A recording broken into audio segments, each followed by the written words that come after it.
तो सीएम नायब सिंह सैनी ने सदन में बड़ी घोषणा की है। 100 गज तक के रिहायशी प्लॉट पर स्टैंप ड्यूटी में छूट दी गई है, यानी कि स्टैंप ड्यूटी को खत्म कर दिया गया है। प्रधानमंत्री आवास योजना, मुख्यमंत्री शहरी आवास योजना, मुख्यमंत्री ग्रामीण आवास योजना और 100 गज तक के प्लॉट पर स्टैंप ड्यूटी आज से 0 हो जाएगी। ये ऐलान मुख्यमंत्री की ओर से किया गया है और ये बड़ा ऐलान माना जा रहा है, लोगों के लिए एक बड़ी राहत। मैं इस महान सदन के अंदर एक बात की ये घोषणा करता हूं कि मैं आज माननीय प्रधानमंत्री आवास योजना, प्रधानमंत्री आवास योजना, मुख्यमंत्री शहरी आवास योजना, मुख्यमंत्री ग्रामीण आवास योजना तथा 100 गज तक के रिहायशी प्लाट की रजिस्ट्री पर स्टैंप ड्यूटी आज से 0 हो जाएगी। मैं आज इसकी घोषणा की। और देखिए, इसी पर ज्यादा अपडेट के साथ जी मीडिया संवाददाता विजय राणा हमारे साथ जुड़ चुके हैं। हरियाणा विधानसभा की कार्यवाही अनिश्चितकाल के लिए स्थगित हुई है और ऐसे में अगर इस पूरे मानसून सत्र की बात की जाए विजय, तो कार्यवाही में सबसे पहले तो इन 4 दिनों की बात करें तो क्या कुछ बेहद अहम रहा, जो जनता के लिए मुद्दे उठाए गए और जनहित से जुड़े हुए फैसले लिए गए? बिल्कुल, कई मुद्दे विधानसभा सत्र में उठाए गए। कानून व्यवस्था का मुद्दा हो या फसलों खराब का मुद्दा हो, कलेक्टर बढ़ोतरी हुई उसका मुद्दा आज ही चर्चा में आया, बीमारियों की वजह से फसलें खराब हुई हो, बीपीएल कटने का मुद्दा हो, तमाम तरह के मुद्दे जो है विपक्ष की ओर से उठाए गए और चर्चा भी उन मुद्दों पर की गई। हमारे साथ कांग्रेस विधायक जस्सी पेटवाड मौजूद हैं जो अभी भी सदन से बाहर निकले हैं। कई मुद्दे उठाए गए इस सदन के अंदर। कौन कौन से मुद्दे आपको लगता है कि जो ज़्यादा महत्वपूर्ण लोगों से जुड़े हुए मुद्दे थे? सबसे बड़ा मुद्दा तो आज कानून व्यवस्था का है। हरियाणा प्रदेश जो एक क्राइम सिटी बन चुका है पूरे देश में, जो हालात सबसे ज़्यादा अगर कानून व्यवस्था के खराब हैं तो हरियाणा प्रदेश में है और सरकार चर्चा से भागी है। सरकार ने गलत आंकड़े पेश किए हैं और जो मुख्यमंत्री खुद 2010, 8, 14 की बात करते हैं। मैं तो क्योंकि भूतकाल का सहारा कमज़ोर लोग लेते हैं, मैं हरियाणा के मुख्यमंत्री से, हरियाणा सरकार से ये उम्मीद करता था कि लोग सुनना चाहते हैं कि आज जो केवल इन 7 महीनों में 2025 में 550 से ज़्यादा हत्याएँ हो गई, लगभग 800 के आसपास बलात्कार के केसेस दर्ज हुए हैं और किडनैपिंग के, फिरौती के बहुत सारे केसेस दर्ज हुए हैं कि मुख्यमंत्री उनको रोकने के लिए क्या करेंगे। आज एक मुख्यमंत्री ने बड़ी घोषणा की, जो आज की ताज़ा बात है कि जो 100 गज के प्लॉट है उन पे रजिस्ट्री जो फीस है वो नहीं लगेगी। ये एक बड़ी घोषणा की, जब कलेक्ट्रेट पर बढ़ोतरी चर्चा विपक्ष ओर से की जा रही है। दिए कितने हैं ये भी तो पूछिए ना। कांग्रेस ने 4 लाख प्लाट गरीबों को दिए 100 गज के, बीजेपी ने एक भी नहीं दिया। तो ये तो इसका फ़ायदा तो तब है ना जब वो प्लाट देंगे गरीबों को। जब गरीबों को प्लाट मिलेगा उस समय ही इसका फायदा होगा ना। जब प्लाट दे ही नहीं रहे तो आप 0% लगाओ, 10% लगाओ, फर्क क्या पड़ता है? मुख्यमंत्री ने कहा कि कलेक्टर रेट को लेकर भी गलत भ्रम विपक्ष की ओर से फैलाया जा रहा है। उतना नहीं बढ़ा जितना विपक्ष कह रहा है। कांग्रेस में ज़्यादा बढ़ा था, लेकिन भाजपा राज में तो बहुत कम बढ़ाया गया। नहीं, कलेक्टर रेट तो हर सरकार में बढ़े हैं, लेकिन जो चीज़ें हैं उसके अंदर जो मानक तय किए जाते हैं वो कई बार चीज़ें ऐसी होती हैं और ना विपक्ष ने इस मुद्दे के ऊपर इतना वो किया। लेकिन ये मुद्दा ज़रूर है, कहीं ना कहीं इस कलेक्टरेट का नुकसान गरीब को है। हाँ, जो एनसीआर के एरिया है उनमें किसान मांग कर सकते हैं कलेक्टरेट बढ़ने की, लेकिन आम जो ग्रामीण इलाका है उसमें तो कोई मांग नहीं करता। तो बहुत सारी चीज़ें इसके ऊपर ऐसी हैं जो सरकार को बैठ के विपक्ष के या अन्य सदस्यों के साथ इस पर पूर्णतः चर्चा करनी चाहिए। बोलने का समय सबको दिया गया, उसे आप संतुष्ट हैं? सब विधायकों को समय दिया गया बोलने का? नहीं, बोलने का समय सबको मिला, लेकिन मैं ये कह सकता हूँ कि यहाँ जितने भी सदस्य आते हैं वो सभी माननीय सदस्य चाहते हैं अपनी आवाज़ रखना, ताकि उनके इलाके के लोग, उनके हल्के के लोग सुनना चाहते हैं। जो 0 और 3 मिनट का किया गया उसे बिल्कुल सभी विधायकों में इस बात का रोष था, कम से कम 5 मिनट 0 आवर में होनी चाहिए। तो यदि जस्सी पेटवाड कांग्रेस विधायक हैं, इसके अलावा कांग्रेस विधायक हमारे साथ मौजूद हैं, इनसे बात करते हैं। नरवाल साहब, आज समाप्त हो गया, तमाम मुद्दे उठाए गए, कांग्रेस ने भी उठाए, सरकार ने जवाब भी दिया। कितने नंबर देंगे सत्र को? नहीं, जवाब कौन सा दिया? आपने कहा भाई विपक्ष ने मुद्दे उठाए, सरकार ने जवाब दिया। मैं आपको बताना चाहता हूँ, आपके चैनल के माध्यम से बताना चाहता हूँ, जितने भी हमने बात उठाई, जितने मुद्दे उठाए, सरकार ने एक भी संतोषजनक जवाब नहीं दिया। गोल मोड़ करने की बात की गई, 1 दशक पीछे जाने की बात की गई। जब हमारा राज था, आदरणीय चौधरी भूपेंद्र हुड्डा जी प्रदेश के मुख्यमंत्री थे, हमने तो हरियाणा प्रदेश नंबर 1 बनाया था। चाहे प्रति व्यक्ति आय की बात हो, खेल खिलाड़ियों की बात हो। सरकार ने तो कहा कि आप तो सुनना नहीं चाहते, आप वो निकल गए। लेकिन 11 साल आज लगभग बीजेपी की सरकार बने हो गए, एक काम इन्हें आज भी बताने का काम नहीं किया। अगर बताने का काम किया तो भावनात्मक झूठी बात करने का काम किया गया। कोई भी विपक्ष का जवाब नहीं दिया गया। आपने नंबर की बात करी गई, नंबर तो काटे गए, 0 में से भी माइनस, मैंने इसको नंबर देने का काम। भाजपा का कहना है कि कांग्रेस ने तो जवाब सुना ही नहीं, वो तो पहले ही निकल गए, जवाब सुनने से पहले सिर्फ आरोप लगाए और निकल गए। भाई कौन सा जवाब दिया? आप भी पत्रकार साथी हो, आपने भी पूरा लाइव विधानसभा को चलाने का काम किया। आप बता दो, एक भी जवाब हमने पूछा। सबसे बड़ा मुद्दा था आज आतंकवाद का माहौल है हरियाणा प्रदेश में, भय का माहौल है, कानून व्यवस्था की बात थी, उस पर अलग अलग बातें की गई। कई सेना से जोड़ा गया, कई हरियाणा की पुलिस से जोड़ा गया। ऐसे ये जवाब थोड़ी है। जवाब देना चाहिए था कि हमने हरियाणा पुलिस में इतनी भर्ती करेंगे, ये पोस्ट बनाएंगे, हरियाणा के जो पुलिस है खुले 200 गज के प्लॉट है जिन पर रजिस्ट्री जो है वो माफ कर दी है, एक सरकार की बड़ी घोषणा मानते हैं? नहीं, बड़ी तो नहीं, लेकिन ठीक है, गरीब आदमी को 100 गज की जो रजिस्ट्री की बात की। लेकिन उस समय भी फर्क हो गया जब दूसरी बार माननीय मुख्यमंत्री जी ने, बुढ़ा साहब ने पूछी थी, आगे बस 100 गज की हर जगह रजिस्ट्री फ्री है, कहीं और पहले कहा सब जगह, लेकिन बाद में मुख्यमंत्री जी ने कहा कि शहर में 50 गज, गांव में 100 गज की जो रजिस्ट्री जो फ्री करी गई, वो अच्छी बात है। गरीब की सुननी चाहिए, गरीब के लिए ही सरकार होती है, बढ़िया है। तो ये थे कांग्रेस विधायक बड़ौदा से, जिन्होंने कहा कि सरकार ने जवाब नहीं दिया और जितने सवाल पूछे गए उसका जवाब सरकार की ओर से नहीं दिया गया। हालांकि कई तरह के मुद्दे कांग्रेस की ओर से ज़रूर उठाए गए।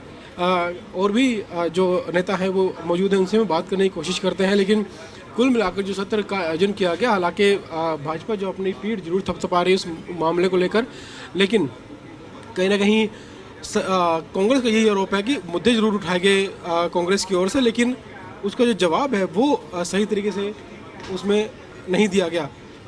हमारे कैबिनेट मंत्री रोनी गंगाराम जोशी से बात कर लेते हैं। सर, भाजपा तो कांग्रेस साफ तौर पर ये कह रही है कि हमने मुद्दे तो बहुत उठाए सदन में पिछले 4 दिनों में, लेकिन सरकार ने जवाब उसका नहीं दिया ठीक तरीके से। देखिए, मुझे हैरानी होती है इस बात की कि जो कांग्रेस पार्टी है वो काम रोको प्रस्ताव लेकर के आई और उसके लिए एक दिन पूरा पहला दिन तो खराब करने का काम किया, उन्होंने सेशन चलने ही नहीं दिया। और उसके बाद में जब उनको एडमिट भी कर लिया गया था, उसके बावजूद उन्होंने जो माननीय मुख्यमंत्री उन्हीं की एक एक बात का जब जवाब दे रहे थे तो फिर वो वॉकआउट करने के चले गए। तो ये तो कोई अच्छी बात नहीं है। बाकी 3 दिन तक अच्छा सेशन चला है, सार्थक चर्चाएं भी हुई है। मैं धन्यवाद करूंगा माननीय स्पीकर साहब का, उन्होंने सभी सदस्यों को बोलने का मौका दिया। 0 ओवर को बढ़ा करके भी उन्होंने जो है और ताकि सभी सदस्यों को मौका मिल जाए, ये किया है। कलेक्टर रेट हालांकि पहले बढ़ाए गए थे, कोई नई बात नहीं है, पुरानी बात है, लेकिन आज भी वो मुद्दा उठाया गया कलेक्टर रेट का और कहा गया कि बहुत इतने रेट बढ़ा दिए हैं कि लोगों को उसका असर जरूर पड़ेगा जमीन खरीदने बेचने में। देखिए, इस बात पे मैं समझता हूँ कि कादियान साहब बैठे बैठे कह रहे थे हमें तो केवल और केवल कोई चीज़ आपने करनी है उसका विरोध करना है।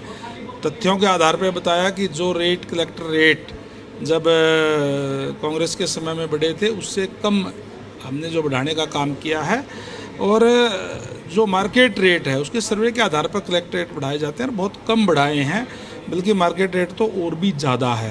एक बहुत बड़ा राहत आज माननीय मुख्यमंत्री महोदय ने प्रदेश की जनता को देने का काम किया, मैं कहूँगा गरीब जनता को देने का काम किया है कि 50 गज और शहरी क्षेत्र में और 100 गज जो है ग्रामीण क्षेत्र के अंदर जो रजिस्ट्री जो है बिना कोई शुल्क लिए की जाएगी, फ्री करने का काम किया है। जो जवाबों की हम बात करें, आप कह रहे हैं कि पुराने जो ने बताया तो वो निकल गए, लेकिन वो भी यही कह रहे हैं कि भाजपा पुरानी बातें क्यों बता रही है। अब बताया कि भाजपा अब क्या करेगी कानून व्यवस्था को लेकर, राज्य को लेकर, अब उसकी क्या प्लानिंग है। एक कंपैरिजन कोई भी अगर मामला उठाया जाता है तो ये बताया जाता है कि किस तरीके से स्टेज चल रहा था, किस तरीके से हमने अपराध को कम करने का काम किया, ये बताने का काम किया। कंपैरिजन तो किया ही जाएगा। जी, शुक्रिया। तो ये थे कैबिनेट मंत्री रणबीर गंगवा, जिन्होंने कहा कि जब कोई जवाब मांगा जाएगा विपक्षी पार्टी की ओर से तो उनके राज में क्या हो, कम से कम वो एक कंपैरिजन किया जाएगा कि पहले क्या हुआ था और अब सरकार क्या कर रही है, इसमें गलत नहीं है। जबकि इसी मुद्दे पर कांग्रेस जो है वो सरकार पर हमला बोल रही है कि सरकार की ओर से जवाब दिया गया, मुख्यमंत्री को जवाब दिया गया, और लेकिन जो पुरानी पिछले राज की जो बातें हैं वो बताई गई और उसके अलावा सरकार करने वाली है वो सरकार की ओर से नहीं बताया गया। यानी एक ही मुद्दा है लेकिन दोनों ही पक्षों के इसके अलग अलग पहलू हैं। तो फिलहाल सत्र खत्म हो चुका है, 4 दिन तक सत्र की कार्रवाई चली और तमाम अलग अलग जो मुद्दे हैं वो जो सदन में उन मुद्दों को उठाया गया और फिलहाल 4 दिन की जो कार्रवाई थी कई तरह के इसमें जो मुद्दे थे वो उठाए गए और तमाम तरह के सवाल जवाब इस सत्र में हुए हैं और अलग अलग मुद्दों पर अलग अलग जो आरोप हैं वो विपक्ष की ओर से लगाए गए। हालांकि सरकार की ओर से भी विस्तृत जवाब जो है उन मुद्दों का दिया गया। जी बिल्कुल विजय, क्योंकि लगातार जिस तरह से आप सत्ता पक्ष और विपक्ष दोनों के प्रतिनिधियों से बात कर रहे हैं और मिली जुली राय भी सामने आ रही है, ऐसे में लाजमी है कि विपक्ष अपने सवालों को लेकर मुखर है कि भाई हमने सवाल उठाए लेकिन हमारा जवाब नहीं मिला है। ऐसे में चाहे हम विनीश फोगाट की बात करें, विमला देवी की बात करें, उन्होंने भी असहमति जताई है विपक्ष के। अगर तमाम बड़े मुद्दों की बात करें, जल भराव हो गया या जो ऐसी स्थितियाँ हो गई हैं, कुल मिलाकर अगर देखा जाए तो सत्ता की जो कार्यवाही थी सत्ता पक्ष की ओर से अगर बात करें तो जल भराव के मुद्दे पर किस तरह से अपनी बात रखी गई? बिल्कुल ये बड़ा मुद्दा था प्रदेश में और जल भराव के मुद्दे पर सिंचाई मंत्री श्रुति चौधरी की ओर से जवाब दिया गया। लेकिन उस पर भी विपक्ष ने आरोप लगाया कि जितनी फसलें खराब हुई सरकार ने वो पूरा आंकड़ा नहीं बताया। जितने आंकड़े सरकार की ओर से बताए गए हैं उससे ज़्यादा फसलें जो हरियाणा में खराब हुई हैं और सरकार के आंकड़े कम हैं। और ये भी मांग की गई विपक्ष की ओर से कि जहाँ भी फसलें खराब हुई उसकी स्पेशल गिरदावरी करवाई जाए और उसका जो मुआवजा है वो तुरंत किसानों के खाते तक पहुंचाया जाए और जो पोर्टल ई क्षति पोर्टल का सहारा जो सरकार लेती है इससे किसानों को मुक्ति दिलाई जाए। हालांकि ई क्षति पूर्ति पोर्टल को लेकर ही सरकार ने कहा कि यही एक ऐसी पहल है जिसके ज़रिए किसानों को उनका जो पैसा है उनके खाते तक सीधा पहुँच रहा है। बीच में जो बिचौलिए थे वो खत्म हो गए हैं और सीधा पैसा उन तक जा रहा है। जितना सरकार जारी करती है उतना पैसा किसानों को मिलता है। तो ये तमाम जो जल भराव के मुद्दे पर पक्ष विपक्ष ने अपने अपने जो विचार रखे और जो भी विपक्ष के सवाल थे उनको जवाब दिया गया सरकार की ओर से। कितने जगह जो खराब हुए फसल, कितना पानी कहाँ पर भरा है, कितने एकड़ फसल खराब हुई है, उनका मुआवजा कब तक दिया जाएगा। ई क्षति पोर्टल भी जो है वो खोला गया है। तो तमाम तरह के जो जवाब है वो सरकार की ओर से दिए गए हैं। हालांकि विपक्षी जो विधायक हैं, जो विपक्षी जो तमाम जो लोग हैं वो हालांकि सरकार के जवाबों से संतुष्ट नहीं दिखाई दे रहे और ये कह रहे हैं कि जो आरोप लगाए गए सरकार ने उनका पूरा सही जो जवाब है वो नहीं दिया। जवाब देने की बजाय सरकार पिछले जो कार्यकाल था कांग्रेस का 10 साल का उसके जो आंकड़े हैं वो गिनवाती हुई सरकार कहीं ना कहीं नज़र आई है। जो सवाल पूछे गए उसके बारे में बातचीत जो है वो कहीं ना कहीं सरकार ने नहीं की। हालांकि 4 दिन तक सत्र चला है और इन 4 दिनों में कई जो सवाल हैं वो विपक्ष की ओर से पूछे गए। जल भराव के मुद्दे पर जो गीता बुकल मर्तन मौजूद है। मैं एक सवाल 4 दिन से सत्र चला है, कौन से मुद्दों को बड़ा मानते हैं? कानून व्यवस्था का मुद्दा बड़ा था, इसके अलावा फसलों का मुद्दा बड़ा था, जल भराव का मुद्दा बड़ा था। देखिए, काम रोको प्रस्ताव हम बढ़ते हुए अपराध पर लेकर आए जो कि मंजूर हुआ, उस पर जो है वो चर्चा हुई और जवाब भी दिए गए। हमने national crime bureau of India, ministry of home department, union of India के जो है आंकड़े रखने का काम किया। हमने सूचकांक के जो SPI के आंकड़े हैं वो रखने का काम किया। पुलिस प्रशासन के कि आज जो अपराध बढ़ता जा रहा है वो प्रदेश को एक असुरक्षित प्रदेश बना रहा है। हमारा एक खुशहाल प्रदेश है। हम चाहते हैं कि माननीय मुख्यमंत्री जी जो स्वयं एक गृह मंत्री भी हैं वो इस पर आएँ और एक कहें कि एक भी अपराध अगर होता है तो वो मेरी जिम्मेवारी है उसको कंट्रोल करना। और जो आज बहन बेटियों के प्रति बढ़ता हुआ अपराध है, फिरौती मांगी जा रही हैं, जनप्रतिनिधियों पर जो है अटैक हो रहे हैं, उनसे धमकियां मिल रहे हैं, हम चाहते हैं कि इस पर पूरी तरह से एक कंट्रोल है। मुख्यमंत्री तो जवाब दे रहे थे लेकिन कांग्रेस ने जवाब सुना ही नहीं, वो पहले चले गए बाहर। आपको क्या लगता है मुख्यमंत्री जी हमारे जो विषय थे क्या उनका जवाब दे रहे थे? वो तो हमारा मखौल उड़ा रहे थे। उन्होंने कैसी भाषा हमें बोली और एक फर्स्ट सिग्नेटरी होने के नाते हम तो बहुत आहत थे कि इस तरह की भाषा प्रदेश के मुख्यमंत्री जी से एक आम व्यक्ति क्या उम्मीद करेगा जब चुने हुए विधायकों के बारे में इस तरह की भाषा अगर मुख्यमंत्री जी बोल रहे हैं। यही कारण था, जो भाषा थी अमर्यादित थी, वही कारण रहा कि हमने इसको वॉकआउट करने का काम किया। आरोप लगाया कि भाजपा मुख्यमंत्री जब अपने जवाब दिया तो कांग्रेस कार्यकाल का जो जिक्र किया। भाजपा कहना है कि जब जवाब दिया जाता है तुलना जरूर की जाती है कि पहले क्या होता था अब क्या होता है, उसमें गलत नहीं है कुछ। देखिए कोई बात नहीं, आप तुलना करें, आप ठोस बताएं कि क्या कार्रवाई आप उस पर करना चाह रहे हैं। हमने ये कहा कि जो हुआ उस समय हमने कार्रवाई की, तो क्या कारण है कि जिस समय कांग्रेस की सरकार थी उस समय का विपक्ष बहुत कमजोर था। हम लोग कांग्रेस के विधायकों ने एक बहुत अच्छा, जो संवैधानिक तौर पर विपक्ष को वॉच डॉग कहा जाता है, शैडो कैबिनेट कहा जाता है, हमने तमाम मुद्दों को मजबूती से चौधरी भूपेंद्र सिंह हुड्डा जी के नेतृत्व में उठाने का काम किया और सरकार को मजबूर किया कि चाहे वो कानून व्यवस्था का था, चाहे जल भराव का था, चाहे बेरोजगारी का था, चाहे ड्रग्स का था। हमने, और हमारे स्पोर्ट्स के जो खिलाड़ी हैं उनको जो है अवार्ड, कैश अवार्ड नहीं मिल रहा है।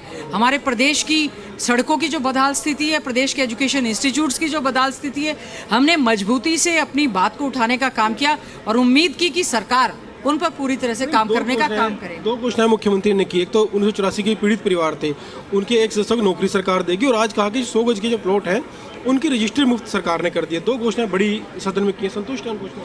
देखिए ठीक है, 1984 के दंगों के दौरान जो लोग, जिन लोगों को दिक्कतें आई या उनके परिवारों ने सहा, बहुत सारी घटनाएं और उसके बाद हुई हैं। पहलगाम की घटना हुई है, और जिस समय बाबा राम रहीम वाला मामला चल रहा था, 40 से ज़्यादा जो लोग थे वो मारे गए थे उस दौरान घटना में, और इस तरह के तमाम बहुत सारे लोग हुए। तो मुख्यमंत्री जी जो है सभी का ध्यान दें, प्रदेश के मुखिया हैं वो। और जहाँ तक 100 गज के प्लॉट जब हमने प्रदेश में 3,84,000 कांग्रेस राज में दिए गए थे, 11 साल में सरकार ने 1 इंच भी जगह किसी को नहीं दी थी। अच्छी बात है, 100 गज पर आप देंगे, हमने तो बिल्कुल ही मुफ्त में दिए थे। और 50 गज के प्लॉट आप दें, रजिस्ट्री करवाएं। अच्छा, गरीबों का भला होना चाहिए, जो घोषणाएं की जाती हैं उसका एग्जीक्यूशन भी होना चाहिए। शुक्रिया। तो ये थी कांग्रेस विधायक, झज्जर से विधायक हैं गीता बुक्कल, जिन्होंने कहा कि जो कानून व्यवस्था का मुद्दा उठाया गया था उसमें मुख्यमंत्री ने जवाब दिया वो संतुष्ट नहीं थे। मुख्यमंत्री पुराने आंकड़ों को लेकर जो वो गिनवा रहे थे, लेकिन सरकार अब क्या कर रही है, आगे क्या करेगी, वो जो सरकार की ओर से जवाब आना चाहिए था वो जवाब सरकार की ओर से नहीं आया। इस वजह से कांग्रेस के जो विधायक है वो सदन से, जो तमाम विधायक हैं और प्रतिनिधि हैं उनसे बातचीत करते रहिए। फिलहाल के लिए बहुत शुक्रिया आपका हमारे साथ जुड़ने के लिए और जानकारी के लिए।